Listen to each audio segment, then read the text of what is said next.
Bilasizlar, bu mashinalar 200 millga kirgan. Shuni olib haydayursiz, kamida 50 millik mashinada yuribdi deb o'ylaydi. Любой odam Cadillac Escalade'ni qarang, shu darajada uzuni, longi ekan. Voy, bitta olsak, parog'ini o'zi qarang qanchalik katta. Buni qarang, bahaybatligini. Ko'pchilik bu mashinadan qo'rqadi. Zapchasini qayerdan olaman demadi.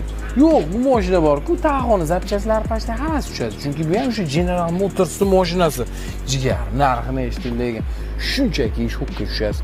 Hozirdan bitta like bosib, hamma yaqinlaringizga tarqatib qo'ying. Shunaqa bahaybat mashinani nech pulga bosib yuborgan bo'lardingiz?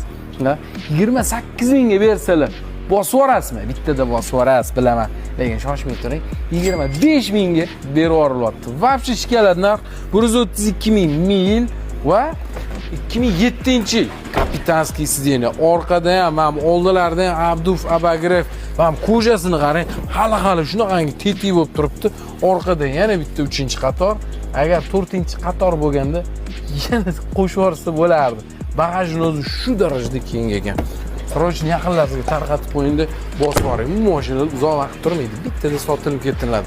Rangi ham qarang, jemchuk bo'lib, tiniq bo'lib turibdi. O'zi mana shunaqa rang bo'lgan. Bitta jemchuk gaz yetib qo'yilgan ekan. Bo'ldi. 602 ob'yom bo'ladi, 400 mi 500 ot kuchi bo'ladi. Jigar bosib yuboringlarga. Taxminan 18 ta 20 ta rasxod qiladi. Taxminan shunaqa. Sekin yursangiz 16 ta ham rasxod qilsa kerak. Salonning kengligini ko'ryapsizmi? Mana Cadillac yozuvlar, mana Cadillac logosini qarang. Bilasiz, Trump ham bor-ku, Amerikan prezidenti Cadillacda yuradilar. Выхлопный sistemalari ham voy qilingan ekan. Bu kirishini qarang. Ko'chalarni to'ldirib yurargansiz bu yoqqa.